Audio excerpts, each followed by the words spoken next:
इस मूवी की कहानी की शुरुआत एक आदमी से होती है जो एक एस्केप रूम में फंसा हुआ होता है और उसके हाथ में एक पजल बॉक्स होता है जिसको वो सुलझाने की कोशिश कर रहा होता है। काफी देर तक कोशिश करने के बाद में वो उस पजल बॉक्स को ओपन कर लेता है जिसके अंदर से उसे एक चाबी मिलती है, लेकिन इस चाबी में 2 चाबियां जुड़ी होती हैं। इस आदमी को एस्केप रूम से निकलने के लिए वहां पर लगे 2 पोल में उन चाबियों को एक साथ लगाना होता है, लेकिन ये आदमी उस चाबी को केवल एक ही पोल में लगा देता है जिससे उस पोल में से एक कील निकलती है और उस आदमी के हाथ में चुभ जाती है। उस आदमी के हाथ में कील चुभने के बाद में उसके नाक से खून निकलने लगता है। कुछ समय बाद वो आदमी जमीन पर गिर जाता है और तड़पने लगता है क्योंकि उस कील में जहर लगा होता है। कुछ देर तड़पने के बाद उस आदमी की मौत हो जाती है और उसे मरते हुए कोई आदमी सीसीटीवी कैमरे में देख रहा होता है जो कि इस डेथ गेम का मास्टरमाइंड होता है। फिर हमें टाइलर और क्रिस्टीन नाम के एक कपल को दिखाया जाता है जहां हमें पता चलता है कि आज टाइलर का बर्थडे है जिसकी वजह से वो दोनों अपने दोस्तों से मिलने के लिए जा रहे हैं। क्रिस्टीन टाइलर से कहती है कि वो आज उसे ऐसा गिफ्ट देने वाली है जिसे वो कभी नहीं भूल पाएगा। इसके बाद वो लोग एक रेस्टोरेंट में जाते हैं जहाँ इनके बाकी के फ्रेंड पहले से ही बैठे होते हैं, जिनमें टाइलर की बहन टैबी और उसका बॉयफ्रेंड कॉनरेड, नताशा और उसका हस्बैंड एंडरसन और हेडली नाम की एक लड़की होती है। डिनर करने के बाद में क्रिस्टीन टाइलर को उसका बर्थडे गिफ्ट देती है जिसको खोलने के बाद पता चलता है कि उसके अंदर एस्केप रूम में जाने के टिकट्स हैं। फिर क्रिस्टीन सभी को बताती है कि तुम सभी लोग एक रूम में बंद रहोगे और तुम्हें वहाँ से बाहर निकलने के लिए 1 घंटे के अंदर पहेलियाँ सुलझानी होंगी। शुरू में ये आइडिया सभी को बहुत बुरा लगता है, लेकिन बाद में वो सभी इसके लिए मान जाते हैं। अब इन सभी को लेने के लिए एक वैन आती है जिसमें हेडली को छोड़कर सभी लोग बैठ जाते हैं क्योंकि हेडली का एस्केप रूम के लिए टिकट रिजर्व नहीं होता है। अब हेडली वहाँ से अपने घर की तरफ निकल जाती है और ये सभी एस्केप रूम के लिए निकल जाते हैं। रास्ते में क्रिस्टीन सभी से उनके मोबाइल फ़ोन और वॉलेट को एक बॉक्स में रखने के लिए कहती है और बताती है कि वहाँ पर हमें केवल अपने दिमाग से पजल को सॉल्व करना है। अब इन्हें गाड़ी से निकले काफ़ी समय हो चुका होता है जिससे वो लोग गाड़ी के ड्राइवर से कुछ पूछना चाहते हैं, लेकिन ड्राइवर की तरफ से उन्हें कोई भी जवाब नहीं मिलता है। तो क्रिस्टीन सभी को बताती है कि ये सब गेम का ही हिस्सा है। कुछ देर के बाद में सभी लोग क्रिस्टीन से पूछते हैं कि तुम्हें इस गेम के बारे में कहाँ से पता चला। तो क्रिस्टीन उन्हें बताती है कि उसके पास इन्विटेशन आया था इस गेम को खेलने के लिए और इसके लिए उसे $1000 पर पर्सन देना पड़ा है। अब कुछ दूर चलने के बाद में वैन एक जगह पे जाके रुक जाती है जहाँ क्रिस्टीन खुद को छोड़कर सभी की आंख पे पट्टी बांध देती है जिससे किसी को कुछ भी दिखाई न दे। फिर उन सभी को वैन से निकाला जाता है और कुछ देर के बाद में टाइलर एस्केप रूम के एक कमरे में खुद को अकेला पाता है जहां पर उस रूम से निकलने का एक दरवाजा होता है और वो दरवाजा खुला हुआ होता है। फिर टाइलर वहां पर मौजूद एक स्विच को ऑन कर देता है और जब दोबारा उस दरवाजे को खोलने के लिए जाता है तो वो दरवाजा लॉक्ड हो चुका होता है। टाइलर अपने रूम में ढेर सारी घड़ियां और पुराने न्यूज़पेपर को देखता है और उनमें से कुछ क्लू ढूंढने की कोशिश करता है। एक दूसरे कमरे में एंडरसन और नताशा होते हैं जिनके हाथ में हथकड़ी लगी होती है, जिनकी रस्सी एक दूसरे से जुड़ी होती है और इनका कमरा भी घड़ी और फर्नीचर से भरा होता है। टैबी और कॉनरेड भी एक अलग कमरे में पहुंच चुके होते हैं जहां उनके कमरे में एक डिस्प्ले लगा होता है जिस पर कई बार ए लिखा होता है। साथ ही कॉनरेड के कमर पर एक अंडरवियर की तरह से लॉक लगा होता है जिसे इन्हें अनलॉक करना होता है। इधर टाइलर अपने कमरे में एक दूसरा दरवाजा भी देखता है जिसको खोलने के लिए उसे कुछ नंबर की जरूरत थी।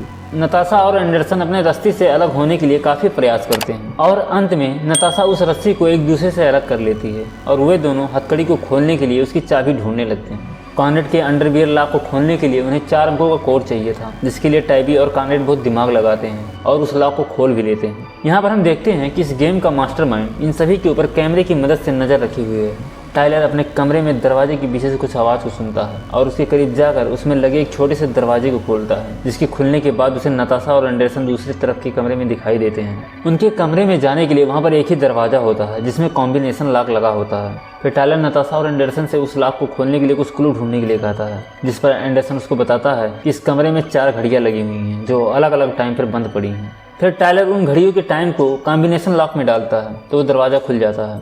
दरवाज़ा खुलने के बाद नताशा को दरवाजे के पास से एक चाबी मिलती है जिससे वो अपने और एंडरसन की हथकड़ी को खोल लेती है।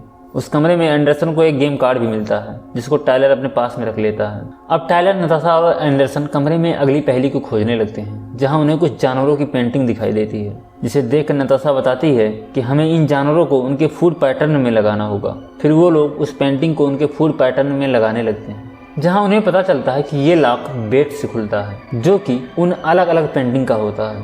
पेंटिंग को सही क्रम में लगाने के बाद वहाँ पर एक डोर ओपन होता है जहाँ से टैबी और कॉनरेड दिखाई देते हैं, लेकिन वहाँ पर शीशा लगा होता है जिससे वो लोग टैबी और कॉनरेड के कमरे में नहीं जा पाते हैं। अब वो लोग उनके कमरे में जाने के लिए कोई दरवाज़ा ढूंढने लगते हैं। तभी टाइलर को वहाँ पर एक दरवाज़ा मिलता है जिसको खोलने के लिए एक चाबी की ज़रूरत होती है। अब वे सभी मिलकर उस चाबी को ढूंढने लगते हैं और टाइलर को वहाँ पर लगी घड़ियों में से एक घड़ी में केवल घंटे की सुई दिखाई देती है और वो एंडरसन से ऐसी घड़ी ढूंढने के लिए कहता है जिसमें केवल मिनट वाली सुई हो। एंडरसन को केवल मिनट वाली घड़ी मिल जाती है जिसमें एक गेम कार्ड होता है। टाइलर उस गेम कार्ड को भी अपने पास रख लेता है। टाइलर उन घंटे और मिनट वाली सुइयों को मिलाकर एक चाबी बनाता है और कॉनरेड वाले दरवाजे को खोल देता है। दरवाज़ा खुलने के बाद सभी लोग एक साथ इकट्ठा हो जाते हैं और टाइलर वाले कमरे में आ जाते हैं जहाँ पर ढेर सारे टीवी रखे होते हैं और अचानक से सभी टीवी अपने आप चालू हो जाते हैं जहाँ उन्हें क्रिस्टीन एक पिंजरे में कैद दिखाई देती है। टाइलर सभी को बताता है कि ये भी शायद इस गेम का हिस्सा हो, इसलिए हमें 1 घंटे के अंदर सभी पहेली को सुलझाना है और क्रिस्टीन को बचाना है। अब वे सभी वहाँ से टैबी और कॉनरेड वाले कमरे में जाते हैं जहाँ पर उन्हें एक डिस्प्ले पर कई ए लिखा हुआ दिखाई देता है, लेकिन वो डिस्प्ले तभी दिखाई देता था जब उस कमरे का दरवाज़ा बंद रहता था। टाइलर सभी को बताता है कि इस डिस्प्ले के अंदर उन्हें किसी वर्ड को इंटर करना होगा। फिर वह सभी मिलकर उसमें इंटर करने के लिए वर्ड खोजने लगते हैं। तभी उन्हें वहाँ पर कॉनरेड का अंडरवियर लॉक मिलता है जिसके अंदर तीसरा गेम कार्ड होता है। वे लोग क्लू वर्ड को खोजते हुए टाइलर वाले कमरे में आ जाते हैं जहाँ एंडरसन को लगता है कि उन्हें वो वर्ड वहाँ पर रखे न्यूज़पेपर में मिल सकता है, लेकिन वहाँ पर कई सालों के न्यूज़पेपर होते हैं। फिर कॉनरेड को एक आइडिया आता है और सबसे बताता है कि मैं टाइलर के बर्थडे वाले न्यूज़पेपर को ढूंढना चाहिए। फिर वे टाइलर के बर्थडे वाले न्यूज़पेपर को ढूंढने लगते हैं और उस पेपर के मिलने के बाद उस पेपर में एक क्रॉसवर्ड को देखते हैं जिसमें एक ही वर्ड को भरना बाकी था जिसका क्लू था अपनी तारीफ करने वाला। फिर वे लोग कमरे में उस पजल को सॉल्व करने के लिए जाने लगते हैं, लेकिन वो पजल दरवाज़ा बंद होने के बाद ही ऑन होता था, इसलिए उस कमरे में टैबी और कॉनरेड ही जाते हैं और बाकी के लोग दरवाजे के बाहर ही रुक जाते हैं। टैबी और कॉनरेड अपने कमरे में जाकर कुछ वर्ड को भरते हैं, लेकिन वो पजल सॉल्व नहीं होता है। फिर कुछ देर के बाद में टाइलर को वो वर्ड मिल जाता है और वे उस वर्ड को उसमें भरते हैं। फिर वो पजल बॉक्स सॉल्व हो जाता है। पजल सॉल्व होने के बाद वे सभी बहुत खुश होते हैं। इसके बाद एंडरसन उन दोनों को कमरे से बाहर निकालने के लिए दरवाजे के पास जाता है। एंडरसन के जाने के बाद नताशा टाइलर से फ्लर्ट करने लगती है जिससे टाइलर उसके ऊपर नाराज हो जाता है। उधर एंडरसन दरवाजे को खोलने के लिए उसकी चाबी को घुमाने लगता है, लेकिन वो चाबी दरवाजे के अंदर ही टूट जाती है। अब टैबी और कॉनरेड उस कमरे में फंस जाते हैं, लेकिन उन दोनों को कोई भी चिंता नहीं होती है और वे दोनों एक दूसरे पर वहीं किस करने लगते हैं। तभी नताशा की नज़र उनके कमरे पर पड़ती है जहाँ पर उनके कमरे में एक पाइप से धुआं निकल रहा होता है। कुछ समय बाद इन्हें पता चलता है कि वो धुआं एसिड वाला धुआं होता है जिससे टैबी और कॉनरेड की बॉडी गलने लगती है। एंडरसन उनके दरवाजे को खोलने की बहुत कोशिश करता है, लेकिन उसका कोई भी फायदा नहीं होता है। कुछ देर के बाद में टैबी और कॉनरेड इस कमरे में एसिड वाले धुएं की वजह से एकदम गल जाते हैं और मर जाते हैं। ये सब देखकर सभी को यकीन नहीं होता है कि ये सब सच में हो रहा है, क्योंकि उन्हें अभी तक ये लग रहा था कि ये केवल एक गेम का हिस्सा है। अब इन सभी को यकीन हो चुका होता है कि इस गेम को अगर इन लोगों ने समय से ख़त्म नहीं किया तो इनकी जान भी जा सकती है। और क्रिस्टीन जिस पिंजरे में कैद है वो भी एक असली पिंजरा है और उन्हें जल्दी से पजल को सॉल्व करके उसे बचाना होगा। इधर नताशा टैबी और कॉनरेड की मौत का जिम्मेदार एंडरसन को कहती है, क्योंकि एंडरसन की गलती की वजह से उनका दरवाज़ा लॉक हुआ था। टाइलर उन दोनों को लड़ने से रोकता है और बताता है कि हमें यहाँ से निकलने के लिए कोई रास्ता ढूंढना होगा और वे तीनों वहाँ से बाहर निकलने के लिए रास्ता ढूंढने लगते हैं।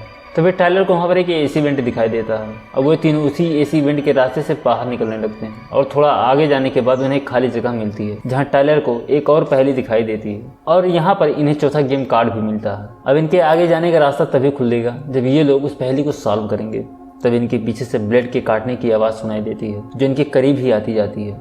वहाँ पर जो पहेली थी वो ग्रेग पहेली होती है जिसका आंसर एंडरसन को पता होता है। एंडरसन टाइलर को उसका आंसर बताता है जिसको टाइलर पहेली में डालता है और पहेली सॉल्व हो जाती है। पहेली सॉल्व होने के बाद आगे का रास्ता खुल जाता है जिसमें से टाइलर और नताशा बाहर निकल जाते हैं, लेकिन एंडरसन इस वेंट में फंस जाता है और ब्लेड से उसके शरीर के 2 टुकड़े हो जाते हैं और वो मर जाता है। अब टाइलर और नताशा घूम फिर कर फिर उसी कमरे में आ जाते हैं जहाँ नताशा एंडरसन के मरने के बाद बहुत दुखी होती है, क्योंकि वो हमेशा एंडरसन को बुरा भला कहती रहती थी और उसके सामने ही टाइलर से फ्लर्ट करती रहती थी, लेकिन फिर भी एंडरसन उसको कुछ भी नहीं कहता था।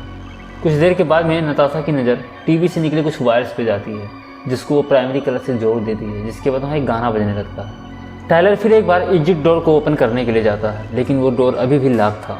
टाइलर उस गाने को बहुत ध्यान से सुनता है और समझ जाता है कि ये वही गाना है जो उसे बिल्कुल पसंद नहीं है और इस बात को केवल क्रिस्टीन ही जानती थी, जिससे टाइलर को क्रिस्टीन के ऊपर शक होने लगता है कि उसने ही इन्हें मरने के लिए यहाँ पर लाया है। अब टाइलर और नताशा क्लू को ढूंढने के लिए पास के कमरे में जाते हैं जहाँ उन्हें दीवार पर एक भालू का सर दिखाई देता है। अब इनके पास केवल 3 मिनट का ही समय बचा होता है और टाइलर उस भालू के मुंह के अंदर अपना हाथ डालता है जिससे वहाँ पर उसको एक हैंडल मिलता है जिसको खींचने से एग्जिट वाला दरवाजा ओपन हो जाता है और जैसे ही उस हैंडल को छोड़ता है दरवाजा अपने आप ही बंद हो जाता है। साथ ही जैसे टायलर उस हैंडल को खींचता है तो भालू का मुंह अपने आप ही बंद होने लगता है जिससे उसका हाथ उसके नीचे दबने लगता है, यानी कि किसी एक को उस हैंडल को पकड़ कर रखना होगा और केवल एक ही उस कमरे से बाहर जा पाएगा। टायलर उस हैंडल को खींचने के लिए नताशा को कहता है क्योंकि वैसे भी नताशा उस दरवाजा को खोल नहीं पा रहे थे क्योंकि वो दरवाजा बहुत भारी था।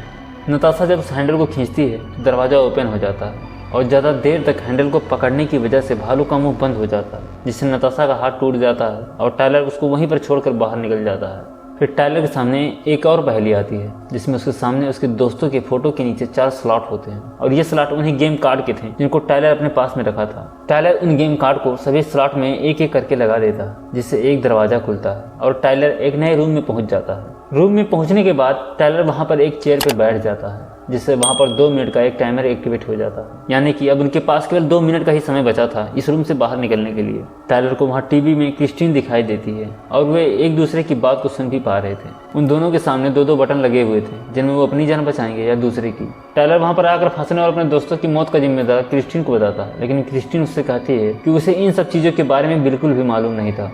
लेकिन टायलर उसकी बात का बिल्कुल भी यकीन नहीं करता और खुद को बचाने के लिए बटन को दबा देता है। क्रिस्टीन भी टायलर से पहले दूसरे को बचाने के लिए बटन को दबा दिया होता है। इससे पता चलता है कि क्रिस्टीन को इन सब के बारे में सच में कुछ भी नहीं मालूम था और वो टायलर से सच्ची मोहब्बत करती थी। क्योंकि टायलर ने खुद को बचाने के लिए बटन दबाया होता है तभी उसकी चेयर से एक रॉड निकलती है जो टायलर के सीने के आर पार हो जाती है जिससे टायलर वहीं पर मर जाता है। अब कुछ देर के बाद क्रिस्टीन का पिंजरा अपने आप खुल जाता है और वो उस पिंजरे से बाहर निकलती है। यहाँ हमें पता चलता है कि इतने समय से क्रिस्टीन एक गाड़ी के अंदर बंद थी।